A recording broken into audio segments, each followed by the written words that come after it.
So there's some scriptures. And when we go through the scriptures, you feel good. If you've been in religious movements and you've been forced to read scriptures, then you've been forced to read scriptures. You've had it pounded into you. You've had to memorize things. Fine. Good things can come out of that too. But when you're set free and you're in the wilderness, you're transitioned, and you don't have to do anything, and you choose not to do anything, if you start feeling like you're not very full, happy, motivated, when you read his living words, you feel good. It's his goodness coming towards you. It's his light. It's his presence. It's living. His word is living. And you feel good. It's not a very creative adjective, but it's good enough for him in creation. And I've never seen anything as good as his creation. So let's use that word. Let's summarize. So here in our sixth fruit, goodness, we have the linchpin that holds our whole temple together. Linchpin is the spoke, the axle that holds the wheels together. It's the foundation that holds this whole thing together. Of all the fruits we're studying, goodness is the linchpin that holds our whole temple together. Because up until now, the fruits are something that must be grown, that must grow within us from Yahusha, and then spread to others. We understand that? All the fruits, love, joy, peace, patience, kindness, they've all got to, we start from nothing. We come in broken. We don't have much of any of it.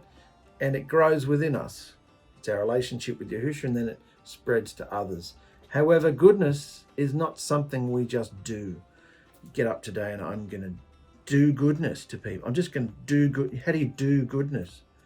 Goodness is not something you do. It's something that we are. Something you can feel. I feel goodness. It's something that you are. And as the other fruits, it cannot be faked or pretended. It is an overflow of our set-apartness, cleanliness, and uprightness with Yahusha. Or maybe it's a lack of. If you're not feeling goodness and you're not feeling good, it's a lack of set-apartness, a lack of cleanliness, and the lack of uprightness, no righteousness if you're not feeling it. It is the love of Yahusha's word and our study and discovery throughout its entire content that teaches us who Elohim is and what he considers good and evil, clean and unclean, or abominable. Different movements like to put the magnifying glass on certain parts of the scripture and say, that's what you've got to lift up, that's what you've got to do, that's what you've got to do here, that's what you've got to do there. I'm just here to tell you, you've got to read the whole book from cover to cover to understand through every law, practice, prophet, teaching, illustration, character, man, woman, child, everything you've got to understand. It's to teach us what good and evil is, to teach us what clean and unclean is, or what he considers abominable. Because when Yahusha comes along and says, a new command I give to you, love one another as I have loved you, love your neighbor as yourself, you will love Yahuwah your Elohim with all your heart, mind, body, strength. He's talking to people that were ingrained with 4,000 odd years written down of scripture, Torah, prophets. They knew what Elohim considered good and evil. He didn't have to spell that out to them. He just had to bring the love, because none of this before, they weren't doing the love. The love had been taken out of it, and it had become a written, dead Torah of sin and death. So he came to bring the love. So if you're coming into Yahusha and you don't know what he considers good or bad, you got to read it from cover to cover. Good, to know what good and evil is, clean and unclean, or abominable. So this goodness is not something you can just wake up today and say, I'm going to be good. I'm going to exude goodness. You can't do that. It has to be something that you grow in. And it comes let's go on, you'll find out how. So by choosing through each right thought, this is how you do it. By choosing through each right thought to become good, which is only achievable by hearing and doing. We are growing up more and more into the head, who sits on the throne of heaven, master and Elohim of a completed work that began at creation, when he considered the work of his hands good. So many people think they're already good. Every slather of religious movement, you'll have people say, I'm a good person. I'm a good person. I do good things. I do good things. I am good. And by all religious, earthly, societal, fleshly standards, you may very well be a good person. But his reign is not of this world. His fruit is not of this world. His love, joy, peace, patience, kindness is not of this world, and neither is the goodness. So you can't do anything good but by him. So how do I become good then? By each thought that you choose to let in and believe. So that's where you start. And by choosing it day after day after day, you eventually become an overcomer. Not one who's overcoming, you become one who has overcome, and you feel the favor of an overcomer. And you become good, and the goodness is in you. When we enter our cocoons in the wilderness and start overcoming the flesh to put on his goodness, we are actually tapping into him, transforming and partaking of an eternal existence that's not available outside of his transition as Elohim. You can't have this goodness in you. Can't have it. It's not something you do, feel. It's something that you become. The goodness. Because goodness is righteousness, which never works of ourself. Self-righteousness goes nowhere. Goodness is righteousness which never works of ourself, but only by following his divine royal laws of love through the powerful eternal blood of his new covenant on our hearts.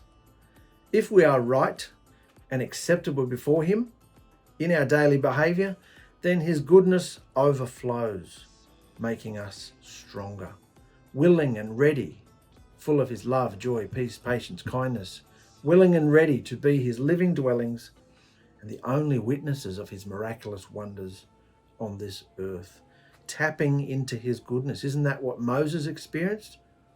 Yahuwah said, I will pass by you. My goodness will pass by you. Not the back of my head, not my presence, not my this, that. My goodness will pass by you. So when we are being obedient, we are tapping into something that's not of this world. We have a portal on our hearts and we are tapping into his goodness. So this is kind of the vehicle so far, and we haven't done the last three fruits yet, but this is the vehicle that drives the love, joy, peace, patience, kindness. This goodness is something that you become. And here's how you do it. Until our temples are clean and we are ready and practiced in goodness, we will not be released from the enclosure of our chrysalis. One of the Hebrew words up there said, we are hemmed in, wrapped tightly, something like that. Until our temples are clean and we are ready and practiced in goodness, we will not be released from the enclosure of our chrysalis, or permitted to leave as anointed new creations, fresh, rosy and cheerful, to announce the good news of deliverance for others. And ready to ascend, we won't be ready to ascend to meet our bridegroom at his arrival until we put on this goodness. How do you put it on? You can't just appear shining out of your chrysalis good, exuding goodness. You have to do the work. You have to overcome. You have to die to the flesh. You have to consider the fruits that come before the love, the royal laws of love, loving Elohim no matter what. Read his word if you don't know what makes him happy and what makes him angry, what he considers good and evil is. Loving Yahuwah first and foremost, Yahusha, our Elohim, loving him foremost, and then loving your neighbor as yourself, everyone around you. And you know if you're not doing it because you don't feel no joy, or you do feel joy. Joy is owned by Yahusha as well. It springs up like rivers of living water. It's joy. It's wonderful. And peace is the quiet stillness. You can sleep at night. You can operate. You can sit quietly by yourself or be with others, and you are content, happy. You have that overall arcing peace, shalom, within you. And you are patient. You're willing to be patient and suffer other people or situations you're in because you don't want to lose the love, joy, or peace. So you're willing to be patient and kind, which we did yesterday. Kind. You're willing to put on the kindness because overall it produces goodness, and goodness is the presence of Yahusha within. And that's how it feels. It's just good. It just is. I come and go as I please. I do what I want. I'm this to someone else and I'm that to someone else. I can change. I can transform. I can be a father to you, a son to someone else, a spirit to someone else. I can be a sheep, a dog. I can talk through a donkey. I can be a bush. I can be a smoke pillar. I can be a flaming fire. I can do whatever the hell I want. I am. And Yahusha is our Elohim, and he is good. And that's who we're copying. Love you guys.